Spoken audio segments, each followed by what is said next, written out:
Welcome back to the neighborhood, boys and girls. Our next guest is Gina Romano from Romano Realty. Welcome to the neighborhood, Gina. Thank you. Thanks for having me. Thank you very much for coming. So we get right into it kind of with the stuff that nobody really talks about in interviews and things like that. Everybody knows kind of Gina Romano now. But talk a little bit about Gina Romano first month into real estate. How did you make your way into it, and how different is it now as compared to that? Yeah, so I started almost 18 years ago. In October, I'll be doing this for 18 years. I'll take you back. I was actually a stay-at-home mom. Mm-hmm. I have 3 boys. You've met 1 or 2 of them, I believe. Yeah. Yep. And so my husband's a contractor, and I started doing home demonstrating for a company called Longaberger Baskets, and found out I was really good in sales. So my husband said to me, "Why are you going to sell $100 baskets? You should be selling houses." It was 2004, and market was very hot like it is today. And he said, if you could sell those $100 baskets, you need to sell houses. I can help you with home inspections. We knew the whole building process, obviously. He used to frame houses for a living, so we had prints in our house all the time, so I did have a strong construction background. So I got into real estate when basically you just needed a pulse to sell home. And it was good. My first year, I came in the end of 04, and then in 05, I kind of just started to catapult, 05 and 06, and then 06, when were you in, when did you in the market? When did you start? I started in 02. Okay. And it was... Okay, so 06, the fourth quarter of 06, we knew something was starting to drive. Sure. Yeah, something started where there was movement there. We were like, okay, what's happening? And then it was just downhill from there. Yeah. So, and it was fast. It was a fast downhill. But with that being said, I had to really learn the craft when the market crashed. Sure. So when I got in, you'd just be a body, you sold a house. It was great, very similar. If you were a listing agent, which I came into the business, people trusted me very early on. And then I needed to learn the business because the market just, bottomed out. Yeah. There was no Realtor.com, there was no Zillow, there was no Facebook, there was no Instagram. So you had to just get down and dirty. You had to learn how to market yourself. Yeah. So for me, there wasn't even YouTube. So, you really had to go to the library and get books or, things like that. Right. So go to Barnes & Noble and get magazines. Remember them days? Mm-hmm. So I learned how to market myself. I got in touch with builders and started to market myself to the reps. So not the builder itself, but the reps that sat there. Yeah, and they were seeing people that needed to sell properties that couldn't. Right. So that was where my journey I have a very strong new construction ties with them. And I connected up with Ryan Homes. And they went out to people and they said, hey, we're looking for some agents that we can refer business to, because you couldn't sell houses in 08, 09, 2010, 2011. You really couldn't sell houses. So they came out. A couple of the girls knew me because I would go out and talk to them and make relationships there. And then the rest was history. I became what they were called a preferred agent, and they referred me business. So if you went in, you need to sell a house, they would say, here, we're going to give you this information. We trust her, we've vetted her already. And that was one of the things that really kind of catapulted me to the levels. But yeah, I just had to door knock. I did an open house every single weekend. Door knock, you can't tell them people nowadays. Well, no, you obviously can't door knock as much. But I don't know, I still have a couple agents in my organization that will door knock. That is awesome. Yeah. Most times you say door knock in the age that we live now, people are like, you can't go knock on someone's door. Yeah. I used to do it all the time. Come on, yeah. Are you kidding me? You can knock on their door. Yeah, we knocked on doors. I used to walk. I didn't have a whole lot of money in the beginning to market myself. So I would print flyers at my company. I would design them myself. And again, obviously the computer, there wasn't the programs that we have today. And I'd make them very simple, neighborhood newsletter, and I would walk my neighborhoods. Yeah. So it was just really just basic. It was very basic stuff. I couldn't afford mailings, and I had no internet. Yeah. So it was just, and then I also came in when you had the do not call list. Sure. And our broker was like, you cannot call people. You can't call it, yeah. Yep, so I couldn't even it call was flip people. Phones. You could do the flip phones. That was it. No text messages. No text messaging. So it was very basic stuff, which I still use a lot of basic stuff today. And I teach my agents, the internet is great. It's a great tool, obviously, and also being able to have leads like Zillow and being on social media, but that can't be your whole business. No. At the end of the day, this is a belly-to-belly relationship business. So that's what I believe. That's awesome. Yeah. So now you left the big box chain kind of thing and went out and opened up your own company. Romano Realty company. What was the motivation for that, and how has that paid off for you since you've done that? Yeah, so a couple different reasons. I am very entrepreneurial. So I come from, my mom was very entrepreneurial. Her dad had a dry cleaning business, actually dry cleaned the Eagles jerseys when you were able to dry clean them. Now they just throw them out. Right. So I come from a very entrepreneurial background, so I had that in my blood. And every organization that I was always with, I felt like I could do it better. And I know that's probably cocky. but you're proving it to be correct, because you are doing it better, right? I think so. Yeah. And the people that are with me, I feel they feel that. But it's not for everybody. It's a smaller boutique company. But I have big dreams and big goals. And yeah, I mean, I wanted to build something that I felt, I'm very agent minded. Mm-hmm. So even though I'm a broker, I think like an agent. Sure. And I'm very agent friendly. And I wanted to come out with a program where, you know, you could have your brand new spanking agent. They're mentored by me, mm-hmm. which how many brokers are you going to be able to call up on the weekend or call at night, or my agents are texting me, and so I'm very hands-on. Now, how long that will last, who knows, as the bigger we grow. But I always want that small connection, like I want that small feel. So, but then I came from a RE/MAX background, which I was successful. So I also wanted to be able to give them a platform as well. So I just, wherever you're at, I try to meet that person, and I really want to enrich those people's lives. I've been very blessed by this business. Yeah. I don't have a college education. I was a stay-at-home mom when I got in the business, and it's been very good to me. And I was telling a couple of my agents today, when I got in this business, it was very much like it is today, fast-moving, things like that. I mean, I fell in love with this business. Yeah. And I love my clients, and now my agents are my clients, and I love them like their family. And that's why I decided to do it. Awesome. So if you're an agent sitting out in the wonderful internet world watching this, and they're thinking about joining a company like yours, mm-hmm. what would you tell them? Really, you kind of touched on it a little bit, but what are you looking for in an agent and a new partner in your office? What's some of the characteristics you think would be, oh, that's a perfect fit for me? Yeah, I mean, I think our core values at each one of my agents, you've met Craig, mm-hmm. I'm sure you've met Luke, he's in my organization, I'm sure you've met people. We always want to put the client first. And that's, I do a lot of high end, but then I'll take a $100,000 person out, or I'll list a $100,000 listing. To me, the client always has to come first. And if you do the right thing by people, no matter what you're doing, it will come back to you in trifolds. So I just feel that you always have to put that client first. So with that being said, every single one of my agents kind of has that same core. And I don't recruit. I'm not out recruiting people. People are attracted to me and my personality and what I represent. And you met my son Tyler. Sure. So you kind of know a little bit. I mean, I've raised him, so you kind of have an idea of what that represents. But you definitely has to be the right fit. I'm not just going to bring anybody onto the company. I want people to be there for the right reasons. Nice. So. Nice. You touched on a little bit about the future, so let's put our future goggles on. Mm-hmm. 2027. Where is Gina Romano and Romano Realty? Well, I know where Romano Realty might be. Gina Romano, hopefully, will be off into the sunset. On an island somewhere, relaxing.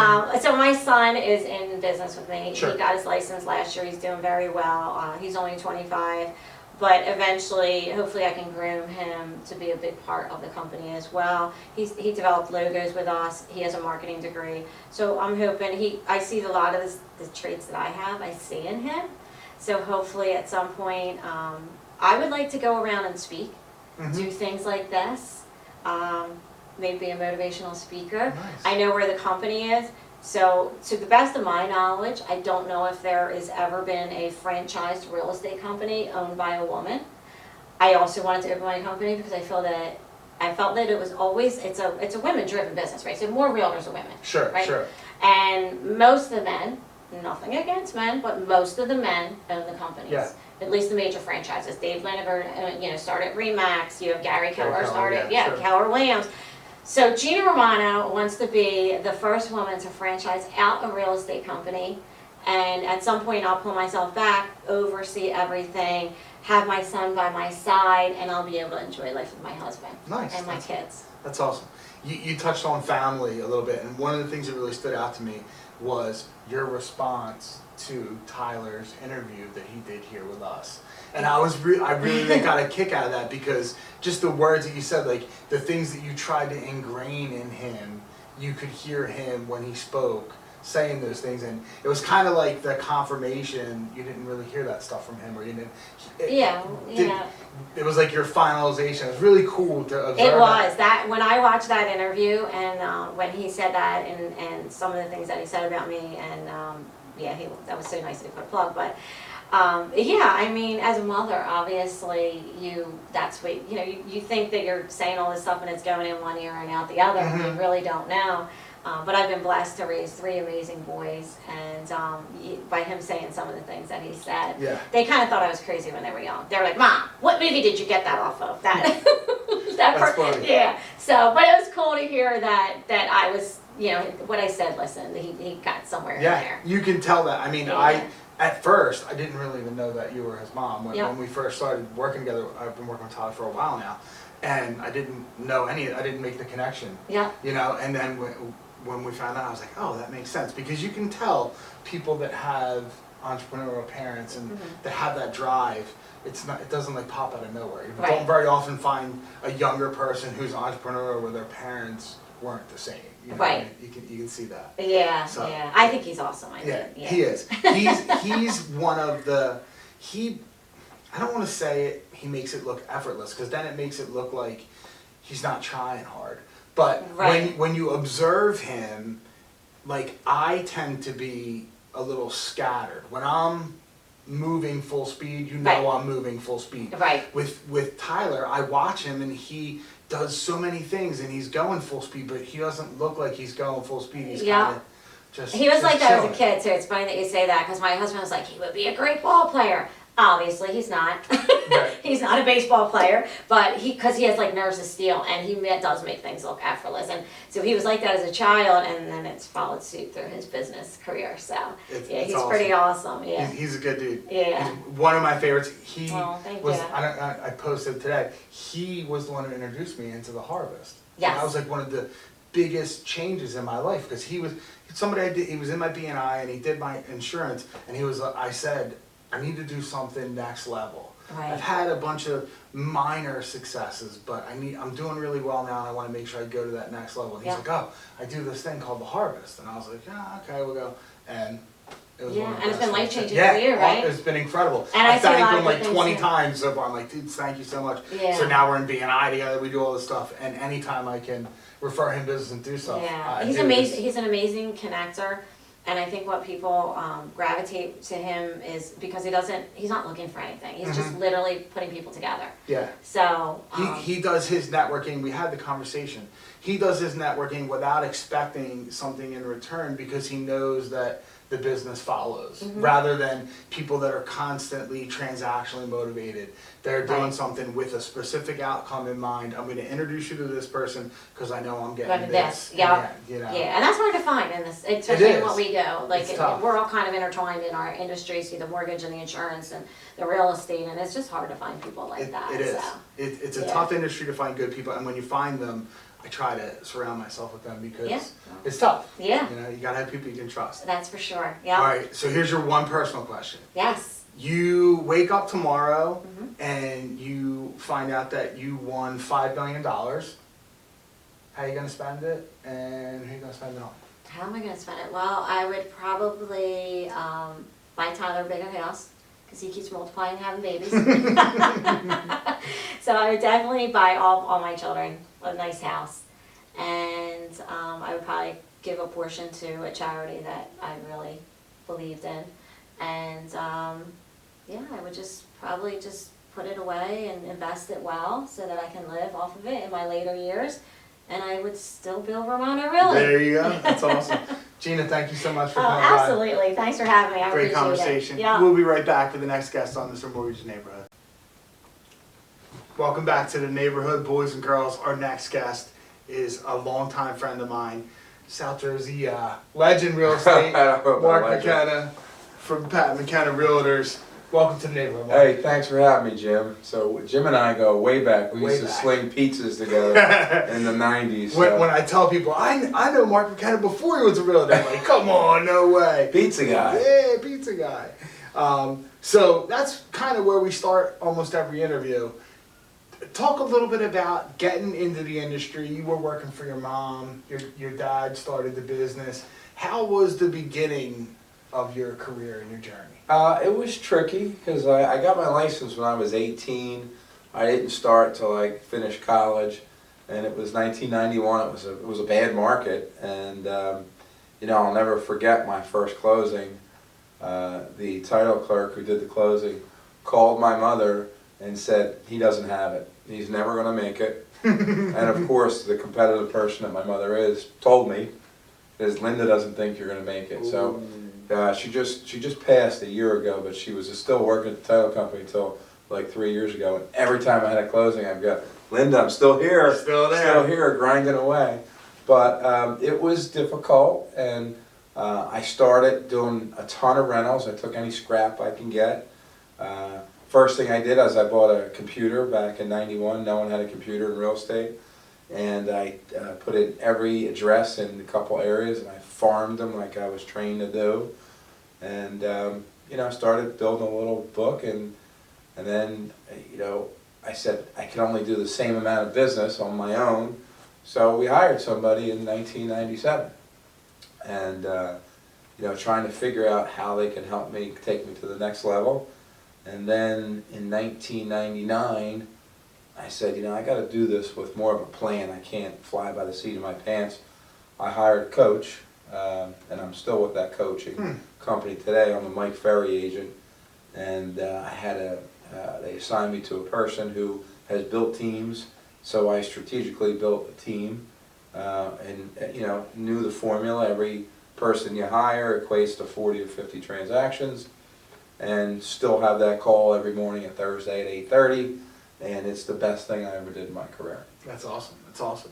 And your mom was like the trendsetter, and you were just talking to us about that. Her passing her test and doing everything. Yeah, it's a great story. Yeah, that's awesome. And it's a lot of pride when you're a family-owned business. And you know, we recently had a little bit of a transition, but it's still our culture. It's still Pat McKenna Realtors. And she's still there. Yes. And she still sells her 25. I was leaving today. She goes, I just closed a nice one for 600. I was like, you go get them. That's awesome. Yeah. So yeah. You still bring that hometown feeling. Like no matter what, you did the transition to EXP, you're still a Marlton person. Yeah. We are. We've been on Main Street. We're really excited. We ripped down our old facility. We just built a brand new building that she designed and built. It's our property, and it's 23 apartments and 4,700 square foot for our agents. So it's going to be a nice transition. We'll move in there August 1st, and you know, it's so important to be a part of the community. I don't care if it's, you know, baseball teams or, you know, the Yellow Ribbon Club or the high schools. You know, that's what giving back to the community is probably the most rewarding thing that you can do as an agent, and people recognize that. I mean, we've done, I mean, literally, I would tell you, we have donated hundreds and hundreds of thousands to the Evesham community, and it's fun to do that. You know, and it comes back tenfold too. Yeah, and you were talking a little bit to us about your future plans, and kind of getting a little bit less of the salesperson and more of the manager, cultivator, leader type thing. You know, it's tough to keep wearing 7 different hats. Sure. So as your group grows, there's nothing better than I can see of taking someone who comes in your office who doesn't know a thing, and then they turn out to be a great agent. Like, Jeff Hamsden has been with me 17 years. I think he's probably the best buyer's agent in South Jersey.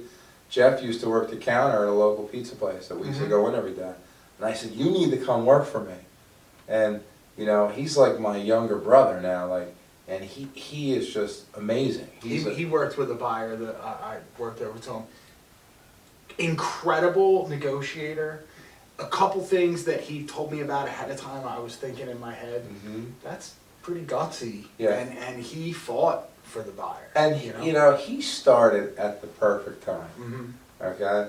And some people don't think this is the perfect time, but he started in 2006. His first open house he did, he sold 2 houses, and then the market tanked. So he made it through that 8, 9, 10, 11. Sure. And and people, if you can do that, that's an accomplishment. Yeah.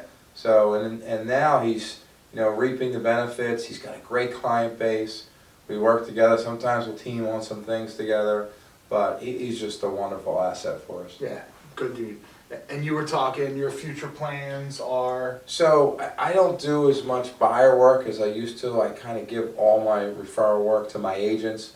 They're real capable. I try and match everybody up based on, personality traits. I think I'm real big on that. Who's going to be a good fit? A lot of times I'll be the lead on the first appointment. I'll go out with them, introduce, hey, this is how we're going to do it. Or we'll do a buyer consult. We'll come in and we'll make sure we listen to those clients and get their wants and needs. And if I can really do it right, it would be to be totally out of production altogether in the next 3 to 4 years. If I can, find that right person, because on a listing appointment, that's my strength. Yeah. That's what I got to be at. So if I can find that person that I can go out with, take the appointment, hand it off, and put out fires, and build it and train everybody, that would be the ultimate goal to where I can be at. Nice. Yeah. Now, you did the transition. We talked a little bit about that from EXP, from a home business to EXP. How have you felt the transition, and is there anything that kind of took you by surprise that you weren't expecting that has come from that? I thought that we did it at the busiest time of the year. So we had like 75 deals in the pipeline. So I like when you're busy and you work under pressure. I think that's when you're the most effective. I think some of the people struggled a little bit, but it came real easy. And one of the things that I think we noticed is our files are a lot tighter because there's accountability in the software that you're doing instead of just, oh, it's in the file, it's in the file. You don't get paid until your file's right. So, and now the files are tight, everything's uploaded to SkySlope. It's taken a lot of responsibility and a lot of time off of our plates, so we can concentrate more on the sales approach and a lot more on training. I mean, the way we train now compared to a year ago is night and day. Yeah. I mean, it's really helped our agents, and I think we're at 52 or 53 agents. We had 16 a year ago. So it was some rapid growth. Right? Rapid growth, good training, bringing some different people in. I got a really good young group in there. So I got some 20-year-olds, I got some 23s, I got a couple 25-year-olds that are, going to make $160,000, $170,000. Can't beat that, right? No, and they're loving life, but you gotta work. Like the first thing I tell everybody in an interview, this business was built on hard work. If you do not want to do that, no hard feelings. This isn't the place for you. Yeah. So our expectations are high. That's awesome. And you've been really public about your health issues and things that are going on. You look like things are going really well. You give a little update on how things are going. Yes. You've done a bunch of... It was an interesting time. I was diagnosed with prostate cancer in mid-October this year. I chose to go through radiation. I started that in March. Currently, right now, I'm still on this Lupron, which is a hormone therapy treatment, and I was laughing with Jim earlier. I will never make fun of any female going through menopause because I basically am going through menopause. I have hot flashes. I have cravings for chocolate. I want to come home, watch romantic comedies, snuggle and bake cookies. No joke. I'll be a caveman again in another 3 months, so that'll all be good. But it's going great. I had great health care down at University of Penn. And the one thing I will tell you, put things in perspective, when I was going to radiation every morning at 6 a.m., you know, I was feeling a little down about myself, and I realized how sick so many other people are. I felt like, wow, I was lucky. These people have some really serious health issues, and Sure. you know, the fact that I was able to come back, shower, and go to work every day was a blessing in itself. Yeah, it's amazing how things like that will put it all in perspective. Yeah, I have a totally different outlook on things, and you know, you have some sleepless nights. You're worried about, oh my God, I got cancer, and then so I took a little different approach. I made it public. I did some video. Yeah. I probably had about 40 people I know go out and get a PSA test, and they were like, "My wife's been bothering me. She saw your video. I had to do it." And then we had a lot of fun with it too. I don't know if you saw the video. Sure. My Rocky video with my Michael Buffer. So, you know, we kind of had a lot of fun at the hospital. They really enjoyed it. The nurses were great. It was awesome. That's awesome. Yeah. And your other side, no, I wouldn't call it a side project, but your other thing you've been doing now is the Hustle podcast. Yeah. How did that come about, and what do you get from that emotionally? So, you know, again, surrounding yourself with, you know, different people and always thinking outside the box. I have a lot of young people in the office, and, you know, certain people's expectations of what you do day to day is they're so used to watching these dumb TV shows, so they think that's what real estate is. Yeah. And some of my young people got in like, you need to have a podcast. So we came up with a name and started to brand it. We just before here, I filmed my 9th episode, and I was surprised how many people were listening to it. They're like, I'll be at the store, like people who are non-real estate people. Yo, I love your podcast. I'm like, really? So, you know, and it seems to be really getting some legs, and we're going to keep doing it. We try and drop 2 a month. Yeah. Sometimes I'll interview real estate people. Sometimes I'll just do people who've done a great job building a brand or some success stories. You know, we do a lot of women who win.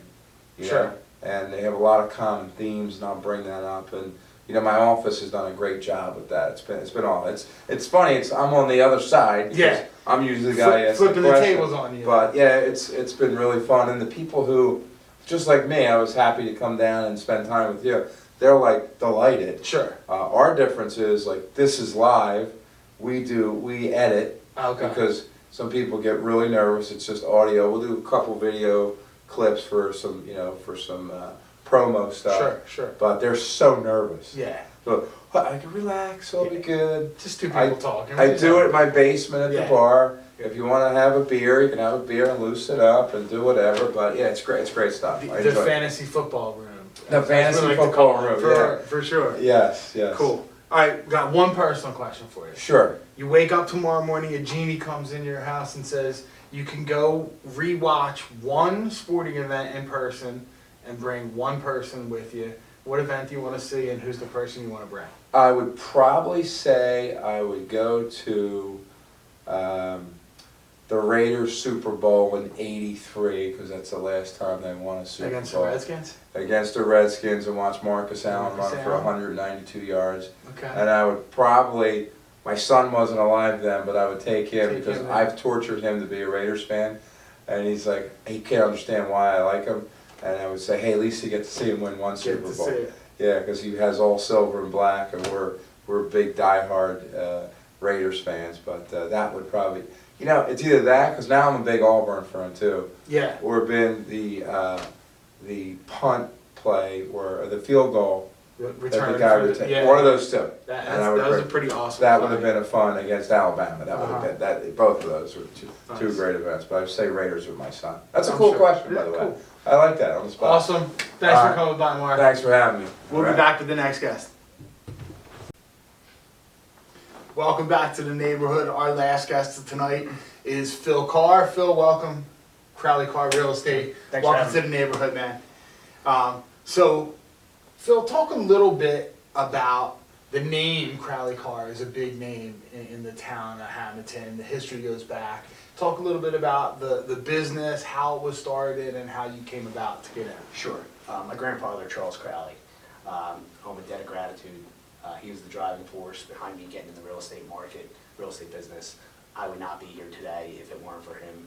I owe him everything, essentially. He founded the company in the 80s. After a career in banking, he was president of several savings and loans. 1988, he opened up Crowley & Carr Real Estate along with a mortgage company. Got to a point around 2009 where he said, thinking about packing up, selling the business, or retiring in general. If you want to get your license, and I'll stick around, teach you everything that you need to know, now's the time to do it. So I had interest. I went and got my license. Several years later, I went and got my broker's license, and the rest is history. Today, my mother, Kathy Carr, works with us. My brother, Charlie Carr, we're hoping very, very soon. My wife, Alyssa, just passed the test. We're hoping she'll be with us soon as well. Nice. We hope to be family owned and operated for many years to come. You are the true definition of family owned and operated. Yes, sir. And you're in Hamilton. And for those of you, if you're out there watching, you're not really familiar with Hamilton. Hamilton really is a different place. Like I live a couple towns over from it, but when I go into town up the main road, over the railroad tracks, past the Wawa, it's not like Mayberry, but it's like a little bit of a shot back into the way things used to be in our country, Sure. in our world. Absolutely. I mean, Hamilton is definitely on the map. I believe it's the ideal place to be. Of course, I'm a little biased, but I think there's a lot of people that share that opinion as well. It's its own little slice of heaven, I guess you could say. Yeah. There's so much revitalization that's going on within the past couple decades, especially in the downtown. There's so much to do there. Cruise on Main Street, Touch a Truck, the Red Wing Blueberry Festival, Our Lady of Mount Carmel Festival. It's one of the oldest running Italian festivals in the country. DiDonato's Family Fun Center has such a pool of people that come for all the holiday trains. Sure. It's really, we're on the map. And I think a lot of people realize that, and there's a high demand to be in Hamilton right now. Yeah, for sure. and That will continue as well. There's a lot of really cool houses. Like if you go up the road, I guess that's 54. If you go up 54 and then go up towards the White Horse Pike right there, it's almost like it goes from like kind of downtown to almost like a Haddonfieldy kind of thing with some older Victorian houses. It's not like there's not a lot of new construction down there. Sure. You're driving through there, you feel like history. You know what I mean? Like, Absolutely. You feel like that really nice place. How does that work running a business? Like, is that extra pressure on you when you feel like you're in the environment that is hometown rather than like fast-paced, fast-moving kind of thing? Do you feel a push or a pressure to kind of keep true to that, you know? I appreciate the small town atmosphere. I like the idea of, you know your neighbor, even people that you don't know, you recognize by face. I mean, Sure. we're only a population maybe of 13, 14,000. I appreciate that old school, close-knit, family atmosphere. It's one of the things that I like most about living in that town. There's no place that I'd rather be. Nice. Now, let's take it a couple years in the future. We'll go like 2025, 3 years from now. What are some of your goals? Where do you see Phil Carr as the individual and also Crowley Carr Real Estate in that time? Well, I'm sure it's pretty generic from most realtors, but I hope to continue to grow. We want to do that, year in, year out. Even though we're based in Hamilton, for over 3 decades now, we'll go anywhere ultimately. I mean, we sell anywhere. So we want to continue to get that presence out all over South Jersey, essentially. Continue to form relationships every year. One of the things I love most about this business is that you come into the year maybe not knowing somebody, and you become a lifelong friend of them. That's the power of this business. That's the special thing about it, and what I appreciate the most. Nice. Now, outside of real estate, what else do you do to kind of get your blood flowing, get your heart pumping? What makes you go outside of the 9 to 5? Golf. Okay. Golf. More golf. More golf. Yeah. No hockey? Not so much hockey, Not anymore, No, right, No, right. I'd struggle to play some street hockey right now, I think, Yeah. so I'm not like you. That's, Yeah. it's crazy because I have a problem golfing Mhm. because I play hockey. And because I played baseball growing up. My swing Sure. is atrocious Yeah. because it's the opposite of Gotta the find a stuff happy medium. with there, golf. sure. Yeah. Now, are you like a driver or are you like a short game kind of guy with golf? I'd say I'm probably a better short game guy. Okay. More chipper and putter. I'd That's say awesome. so, yeah, That's I gotta awesome. work on that drive. Nice. We got to hit up Topgolf and work on that pretty soon. All right, cool. Your personal question. You woke up tomorrow, you read the newspaper, you find out you just won $1 million. What is Phil Carr doing to spend his $1 million? Invest in real estate, Okay. absolutely. Flips or rental buying homes? Long-term rentals. Okay. Yeah, I know the markets are always up and down, and people always are speculative, excuse me, but it's the best investment that you could possibly make, and I stand by that. Again, maybe I'm a little biased with Yeah, that as hey. well, but as time goes on, you buy real estate, you know, it'll be in your favor. Yeah. You'll be on the right side of things. That's the end. Short of us colonizing Mars or something like that, there's only so much ground, you know what I mean? True. If you don't buy it up, it's gonna be gone, you know what I Absolutely. mean? Awesome, Phil. Jack, Thank you for coming in. appreciate Have a great day. We'll be back next week with more Mr. Mortgage's Neighborhood.